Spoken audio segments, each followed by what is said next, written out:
4th इकाई में दूसरा लेसन है जो ज्योग्राफी से संबंधित भी है और राजनीति विज्ञान से संबंधित भी है। अपन उसके बारे में चर्चा करेंगे। तो देखिए, पर्यावरण के बारे में सब जानते हैं, पहले क्लास से पढ़ते आए हैं और आज पढ़ ही रहे हैं, आगे भी पढ़ेंगे। ज़्यादा ये जो लेसन है ज़्यादा हार्ड नहीं है, कुछ भी नहीं है, सिर्फ ओनली समझने की है। पहले इस लेसन में काफ़ी चीज़ें जोड़ी गई थी। ध्वनि प्रदूषण किसे कहते हैं, ठीक है, वायु प्रदूषण किसे कहते हैं, मृदा प्रदूषण किसे कहते हैं, मतलब इसमें 20-30 पेज थे इसमें। फिर बाद में इसमें संशोधन किया गया पिछले साल, तो इसमें उन चीज़ों को हटा दिया गया। हालांकि पुरानी किताब उनमें तो मिल जाएंगी, ध्वनि प्रदूषण जो भी है मिल जाएंगे उसमें। बाकी जो नई किताब जो आई है उनमें ये चीज़ें नहीं हैं, वो आपके कोर्स से हटा दिए गए हैं, समझ गए ना। तो देखिए अपन शुरू करते हैं। मानवीय जीवन के आरंभ से ही मनुष्य एवं पर्यावरण में आपसी संबंध बना हुआ है कि जब मानव की उत्पत्ति हुई, उत्पत्ति होने के बाद मानव का संबंध किससे रहा है, पर्यावरण से रहा है, प्रकृति से रहा है। और प्रकृति से रहकर ही मनुष्य जीवन का जो मनुष्य का जीवन प्रकृति पर निर्भर करता है। अतः उसके अस्तित्व के लिए प्राकृतिक परिवेश अनिवार्य है। अगर उसके अस्तित्व को बनाए रखना है तो प्राकृतिक परिवेश होना जरूरी है, और प्राकृतिक परिवेश नहीं होगा मनुष्य कभी जीवित नहीं रह सकता। तो आज मनुष्य ग्रसित क्यों होता जा रहा है, बीमारी से ग्रसित क्यों होता जा रहा है, क्योंकि उसके जो पर्यावरण चाहिए वो ऐसा नहीं मिल रहा है। पहले वाले जो मनुष्य की उम्र हुआ करती थी 100 साल से भी ऊपर जीते थे, समझ गए ना। और आज उम्र कितनी है, 60 साल या 70 साल, ये बहुत ज़्यादा है, समझ गए ना। क्यों? क्योंकि पर्यावरण जो है वो बदल चुका है, कई प्रकार की बीमारियां जो हैं ग्रसित हो चुकी हैं। तो इसके कारण मनुष्य धीरे धीरे जो है उसकी जो इम्यूनिटी है वो क्या होती जा रही है, समाप्त होती जा रही है। इसलिए मनुष्य का जीवन है वो क्या हो गया, छोटा। तो इसलिए कह रहे कि मनुष्य को अगर अस्तित्व बनाए रखना है तो प्राकृतिक परिवेश होना बहुत ज़रूरी है। भारतीय संस्कृति में प्रकृति को माँ कहा गया है। प्रकृति को क्या कहा गया है, माँ। पृथ्वी माता के रूप में संपूर्ण ब्रह्मांड को जो है जन्म दे या पालन पोषण करती है। अतः इसका संरक्षण करना हमारा नैतिक कर्तव्य माना जाता है। हर साल अगर एक पेड़ लगाया जाए, आपको मालूम है जन्मदिन मनाने के बजाय अगर आप जन्मदिन पे एक पेड़ लगाएं, ठीक है, तो वो कितना बढ़िया होगा। आपको भी, आने वाली पीढ़ी के लिए भी बेटर होगा, आपके लिए भी अच्छा होगा और पर्यावरण भी शुद्ध होगा। कई काम होंगे ना अगर ऐसा किया जाए। हर मनुष्य का नैतिक उद्देश्य बन जाए कि मेरे जन्मदिन पर मैं एक पेड़ जरूर लगाऊंगा। इससे क्या है, बहुत अच्छा काम होगा। इसलिए नैतिक कर्तव्य है। भारतीय समाज आदिकाल से ही पर्यावरण संरक्षण की भूमिका निभाता आ रहा है। जैन धर्म में अहिंसा को परम धर्म मानते हुए जीव संरक्षण को आवश्यक माना गया है कि जो जैन धर्म में जीव की हत्या नहीं करते हैं। जो आज अपना पट्टा लगा रखा है, जैन धर्म वाले हमेशा ये लगा के चलते हैं। देखना कभी भी जो जैन धर्म को मानते हैं वो हमेशा ये मार्क्स लगा के चलते हैं, वो जीव की हत्या नहीं करते हैं। हो सकता है जीवाणु विषाणु भी मुंह में चले जाए तो वो भी एक हत्या ही है, लेकिन वो इस प्रकार की जो है अपनी भावना रखते हैं। राजस्थान के विश्नोई समाज के बारे में आपने पढ़ा होगा, ठीक है। 20+9 विश्नोई 29 सूत्रों को मानते हैं। वे सूत्र है प्रकृति संरक्षण हेतु मूल्यवान नियम है। 21 सितंबर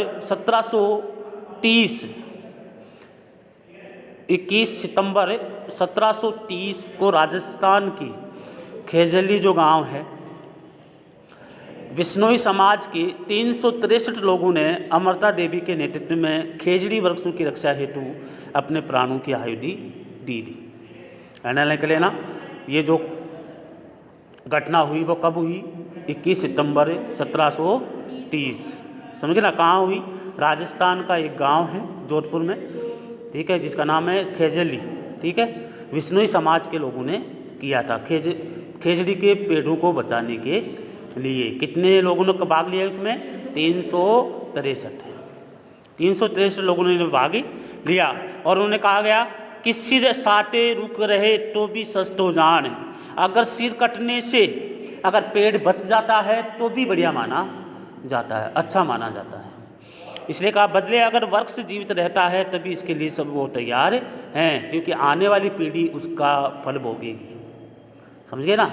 इसके बाद देखिए, ये तो था अपने पर्यावरण से संबंधित जो है कि हम पर्यावरण भूमि को या प्रकृति को माता मानते हैं, भूमि को माता के रूप में पूजी जाती है और इस प्रकार पर्यावरण को बचाना हमारा कर्तव्य माना जाता है। नैतिक कर्तव्य मानो, अपना नैतिक कर्तव्य है। पर्यावरण संरक्षण की आवश्यकता क्यों है कि हमें पर्यावरण को क्यों बचाना चाहिए, क्यों आवश्यकता है पर्यावरण को बचाने की। देखिए क्या है, वर्तमान में मनुष्य प्रगति की ओर उन्मुख है, बढ़ रहा है, आगे जारी है। वह प्रतिदिन वैज्ञानिक और प्रौद्योगिकी क्षेत्र में उन्नति कर विकास की ओर बढ़ता जा रहा है और दूसरी ओर यही विकास की गति हमारे लिए कष्टकारी सिद्ध हो रही है। इस विकास के कारण हमारा पर्यावरण क्या हो रहा है, दूषित हो रहा है। ठीक है, वनों की कटाई हो रही है, वनस्पति और जीवों के संबंध में कमी आ रही है, औद्योगिकीकरण शहरीकरण में वृद्धि हो रही है, तकनीकी का अप्रत्याशित प्रसार हो रहा है, जनसंख्या विस्फोट हो रहा है, पर्यावरण भट्टियों में पैदा होने वाली रेडियोधर्मी ईंधन के राख इलेक्ट्रॉनिक उपकरणों से भी पर्यावरण प्रदूषण बढ़ रहा है। तो प्रगति के दोहन के कारण जो स्थितियाँ उत्पन्न हो रही है उसके लिए प्रगति जब तक मनुष्य का साथ दे पाएगी यह अनुमान लगाना बहुत कठिन है। कब तक देगी ये कठिन है। आपको मालूम है, जयपुर की बात करते हैं, 2003 या 4 जब मैंने बाईपास से आगे देखा तो पूरे खेत ही खेत थे। माने लोगों को डर लगता था कि बाईपास से आगे जाके कि पेड़ ही पेड़ हैं, खेती हुआ करती थी, जंगल था। आज कितने साल हुए, 17-18 साल हुई हैं। आज इतना डेवलपमेंट हो गया कि आप जॉब लेते भी चले जाएं आपको स्कीम ही स्कीम मिलेंगी, मकान ही मकान मिलेंगे। कारोबार तक तो मानो फुल है। ठीक है, तो आपको मालूम है कि 15 साल में इतना डेवलपमेंट हो गया कि पेड़ पौधे गायब हो गए। आप सोचो कि पेड़ पौधे गायब हो गए तो आपकी जो कार्बन डाइऑक्साइड है वो कहाँ, कौन शोषण करेगा। क्योंकि पेड़ पौधे क्या करते हैं, कार्बन डाइऑक्साइड लेते हैं और ऑक्सीजन छोड़ते हैं, ये होता है। लेकिन पेड़ पौधे ही नहीं रहेंगे तो उस कार्बन डाइऑक्साइड को कौन ग्रहण करेगा, मानव। और मानव ग्रहण करेगा तो ये जहरीली गैस है, शरीर में कई प्रकार की बीमारियां होंगी, है कि नहीं। तो इसको बचाना बहुत ज़रूरी है। अगर मानव को लंबे समय तक जीवित रहना है तो पर्यावरण का संरक्षण बहुत ज़रूरी है। आज पर्यावरण नहीं है तो बारिश कम होती है, और बारिश कम होती है तो पानी नहीं है, पानी नहीं है तो आप टैंकर से गिरा रहे हो ना। आने वाले टाइम में टैंकर भी नहीं मिलेंगे। अगर ऐसी पोजीशन रही ना तो आने वाले टाइम में टैंकर भी नहीं मिलेंगे। गर्मी में देखा करो, टैंकर वाले 1000-1000 रुपये लेने लग जाते हैं, 700-800 रुपये लेने लग जाते हैं। क्यों, उस वक्त पानी की डिमांड ज़्यादा होती है। समझे ना। तो इस प्रकार अगर पर्यावरण को बचाना बहुत ज़रूरी है। एक और सबसे बड़ी चुनौती है ग्लोबल वार्मिंग का, तापमान जो बढ़ रहा है। ग्लोबल वार्मिंग किसे कहते हैं, तापमान बढ़ रहा है, तापवृद्धि। ग्लोबल वार्मिंग का मतलब तापवृद्धि जो हो रही है वो भी यही कारण है, पेड़ पौधे नहीं है और कार्बन डाइऑक्साइड का प्रभाव ज़्यादा बढ़ता जा रहा है। और पर्यावरण कार्बन डाइऑक्साइड CO2 अगर बढ़ती जा रही है तो क्या हो गया, अदरवाइज गैसों का जो है प्रभाव कम है, उसका प्रभाव ज़्यादा है। और जो ताप सूर्य की जो प्रकाश आएगा तो वो वापस नहीं जा पाएगा, वो पृथ्वी के ऊपर ही रह जाएगा। ठीक है, तो आपको मालूम है कि अगर पृथ्वी की जो किरणें नीचे गिरती हैं, ये कहते हैं कि वो वापस जो है लौटती हैं, कुछ परसेंट ही नीचे रहती है, बाकी वापस लौट जाती हैं। अगर वो वापस आ रही हैं, 37% जो अगर वापस रुक रही है तो इसका मतलब ताप वृद्धि बढ़ रही है। और ताप वृद्धि बढ़ेगी तो क्या होगा, वाष्पीकरण की जो मात्रा है वो ज़्यादा होगी, और वाष्पीकरण की मात्रा ज़्यादा होगी तो क्या होगा, जल आपका गायब हो जाएगा। बारिश तो होती ही नहीं है। बारिश कब होगी, जब पेड़ पौधे उन बारिश को अपनी तरफ आकर्षित करते हैं। जब पेड़ पौधे नहीं रहेंगे तो उन बादलों को कौन आकर्षित करेगा, वाष्पीकरण को कौन आकर्षित करेगा, कोई नहीं करेगा। तो इस प्रकार ये कह रहे हैं कि ये भी एक ग्लोबल वार्मिंग का सबसे बड़ा कारण माना जाता है, कार्बन डाइऑक्साइड। एक और ये दुनिया की आबादी बढ़ रही है तो दूसरी ओर आबादी बढ़ने से कृषि योग्य भूमि न केवल क्षेत्रफल कम होता जा रहा है बल्कि जो है मृदा की उर्वरता शक्ति भी कम होती जा रही है। पशु हेतु चाराओं की कमी से दूध उत्पादन प्रभावित हो रहा है और कृषि उत्पादन में कमी से बढ़ती जनसंख्या के खाद्यान्न उत्पन्न करवा पाना सभी देशों की सरकारों के समक्ष चुनौती मानी जाती है। अगर आप जनसंख्या बढ़ती जा रही है और ज़मीन आपके पास है नहीं, खाद्यान्न आपके पास है नहीं, तो कहाँ से लाए, खाने के लिए अनाज कहाँ से आए। ठीक है, तो ये भी सरकारों के सामने सबसे बड़ी समस्या बनी हुई है। संयुक्त राष्ट्र संघ की रिपोर्ट 2016 के अनुसार विकासशील देशों की एक तरफ 1 अरब 20 करोड़ जनता को स्वच्छ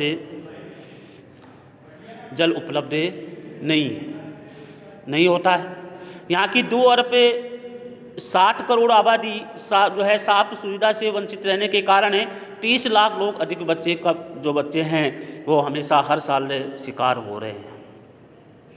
विश्व में 97% जल महासागरों और समुद्र में खारे जल के रूप में विद्यमान है और दैनिक आवश्यकता की पूर्ति के लिए अनुपयुक्त जल है। जो 1% बताया जाता ना वो भी नहीं है। और सब जानते हैं कि 97% जल महासागरों में है। ठीक है, और वो भी है खारा भी है। ठीक है, पीने योग्य नहीं है। 1% में जल कहाँ है, 1% में जहाँ पर तालाब बने हुए हैं वहाँ मिल जाएंगे। ठीक है, 1% में, और 20-30% जो है वो धरती के अंदर है। ठीक है, कुल मिलाकर के अपने पास नामात्र का पानी है। अगर इस पानी को ही अगर नहीं बचा पाओगे तो आने वाले जीवन में आपके लिए कई संकट पैदा होंगे। आपको मालूम है फ्लोराइड जो है जल में पाया जाता है, जिसे खारवा बोलते हैं। ठीक है, वो एक बार व्यक्ति पीने लग जाता है तो उसके शरीर में कई प्रकार की विकृतियां पैदा हो जाती हैं। हार्ट अटैक का आना है, और आपकी बीपी का बढ़ना है। ठीक है, और आपके हाथ पैर जो बच्चे जन्म लेते हैं तो उसके टेढ़े मेढ़े इस प्रकार की विकृतियाँ आती हैं। और जो स्वस्थ व्यक्ति है ना वो भी कई बार लकवे के शिकार हो जाते हैं, उसके भी हाथ पैर टेढ़े हो जाते हैं। तो कारण क्या है कि फ्लोराइड जो पानी अपन पी रहे हैं वो केमिकल पानी है। उसे क्या है कि शरीर को इफेक्ट कर रहा है। इसलिए लोग क्या करें, आरओ का प्रयोग करते हैं घर में ताकि खारवा अंदर नहीं जाए। आरओ भी कोई शुद्ध थोड़ी होता है, नहीं होता। वो तो एक आपके साइकोलॉजी चेंज करने वाली चीज़ें होती हैं, बाकी वो भी साफ नहीं होता। तो इसलिए कह रहे हैं कि दिन प्रतिदिन क्या है हमारा जो पीने का पानी है वो क्या होता जा रहा है, कम होता जा रहा है। स्वच्छ जल आपको नहीं मिलता जा रहा है। तो स्वच्छ जल मिलेगा। आपको मालूम है जयपुर में गटर का पानी जाता है, सिविल लाइन होते हैं। कई जगह तो ऐसा है कि प्लांट बना रखे हैं बड़े बड़े, उस पानी को फिल्टर करके वापस जो है नलों में जो है पानी पीने के लिए योग्य बनाया जाता है। भाई जीवाणु विषाणु तो होते ही हैं, फिल्टर करके वापस पब्लिक को पिलाया जा रहा है। जयपुर में 60 लाख या 70 लाख पब्लिक है, इसके लिए पानी कहाँ से आए, है कि नहीं। तो कहीं ना कहीं जो है इसका प्रयोग किया जा रहा है, लेकिन ये सक्सेस नहीं है कि बीमारी से ग्रसित ज़्यादा हो रहे हैं। नहीं, कोरोना अगर अपन स्वास्थ्य सही है तो कोरोना कुछ नहीं कर सकती। कोरोना जैसी जो कई बीमारियां शरीर ऐसे गायब कर देता है कि शरीर में ऐसी ग्रंथियाँ ऐसी जो पाई जाती हैं, प्रतिरक्षा जो कोशिकाएं पाई जाती हैं कि बीमारी को आसपास आने ही नहीं देती। और जब कमज़ोर उनकी जो इम्यूनिटी कमज़ोर हो जाती है जब वो उसके ऊपर इफेक्ट करता है। तो यही बात है। आप देखिए ग्लोबल वार्मिंग क्या है, इसके बारे में अपन पढ़ेंगे। वैश्विक तापमान यानी ग्लोबल वार्मिंग आज विश्व की सबसे बड़ी समस्या बन चुका है। इसे कम करने हेतु दुनिया भर में प्रयास जारी है, किया जा रहा है, किंतु समस्या कम होने के बजाय साल दर साल क्या होती जा रही है, बढ़ती जा रही है। कम होने के बजाय क्या होती जा रही है, बढ़ती जा रही है। ग्लोबल वार्मिंग से पहले हमें ग्रीन हाउस प्रभाव को समझना होगा कि ग्रीन हाउस प्रभाव किसे कहते हैं। आपने साइंस में पढ़ा होगा ग्रीन हाउस प्रभाव किसे कहते हैं।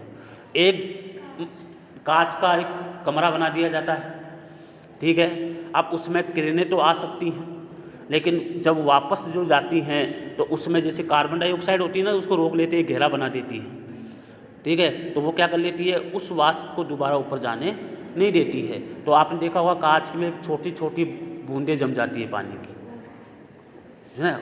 तो वो मानते हैं, उसको कहते हैं ग्रीन हाउस प्रभाव। तो देखिए क्या है, देखिए इसमें ग्रीन हाउस से उस कमरे को कहते हैं जिसमें पौधा पैदा किए जाते हैं।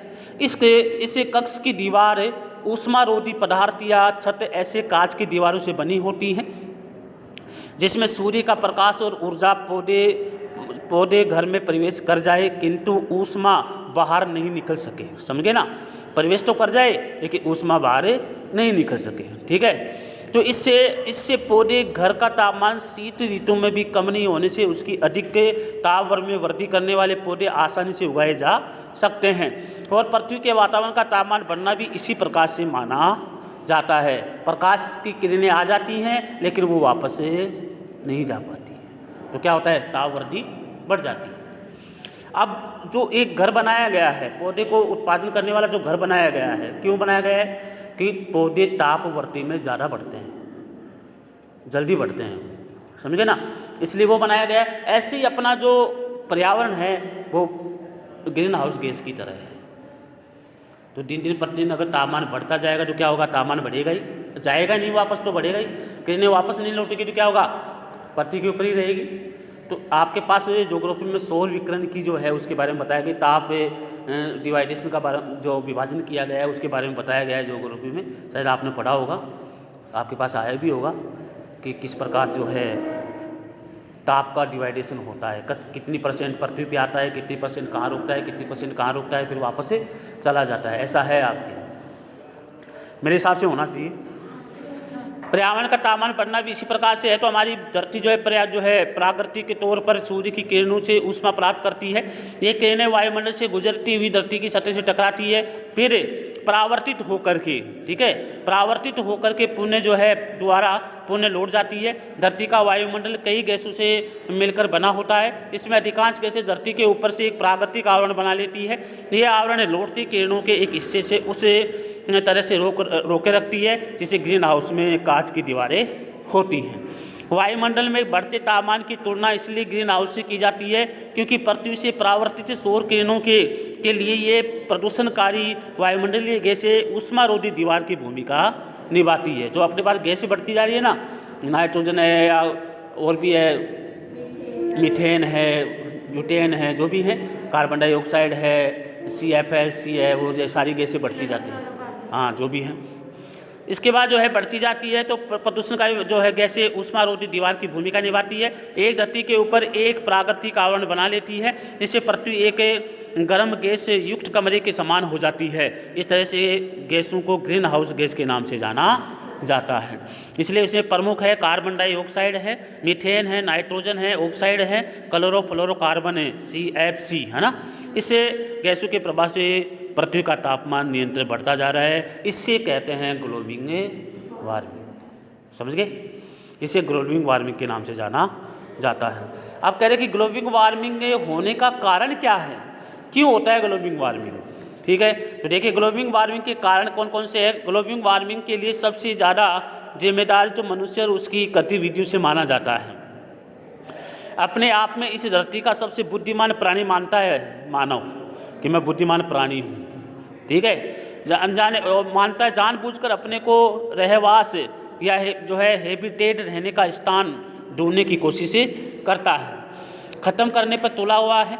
मनुष्य जो है जनित इन गतिविधियों से कार्बन डाइऑक्साइड, मीथेन और नाइट्रोजन ऑक्साइड इत्यादि ग्रीन हाउस गैस की मात्रा में बढ़ोतरी हो रही है। इससे इन गैसों का आवरण घना होता जा रहा है। यही आवरण सूर्य की परावर्तित किरणों को रोक रहा है जिससे धरती के तापमान में वृद्धि होती जा रही है। वाहनों, हवाई जहाज़ों, बिजली बनाए जाने वाले जो प्लांट है, इसके बाद है उद्योग इत्यादि के अंधाधुंध होने वाली गैसीय उत्सर्जन की वजह से कार्बन डाइऑक्साइड में बढ़ोतरी हो रही है। जंगलों की बड़ी संख्या में काटे जा रहे हैं, विनाश होता जा रहा है। दूसरा कारण ये है जंगल जो है कार्बन डाइऑक्साइड की मात्रा को प्राकृतिक रूप से नियंत्रित करते हैं, लेकिन इसके बेतहाशा जो है कटाई की जा रही है और प्राकृतिक नियंत्रण भी हमारे हाथ से छूटता जा रहा है।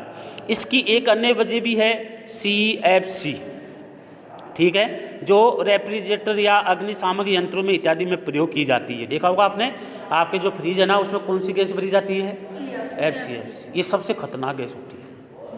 और दूसरी बात आपको ये बता दूं, लड़कियां जो औरतें हैं नाखूनों के ऊपर वो लगाती हैं, क्या बोलते हैं उसको, नेल पेंट क्या बोलते हैं, लगाती हैं। आपने देखा लगाते जब आपको ठंडक महसूस होती है, वो भी क्या है, CFC है, वो भी एक खतरनाक है, आपके शरीर के लिए सबसे खतरनाक मानी जाती है, ठीक है। लेकिन आपको मालूम नहीं है, लेकिन लगाते हैं, सब फैशन के लिए लगाते हैं, लेकिन सबसे खतरनाक मानी जाती है।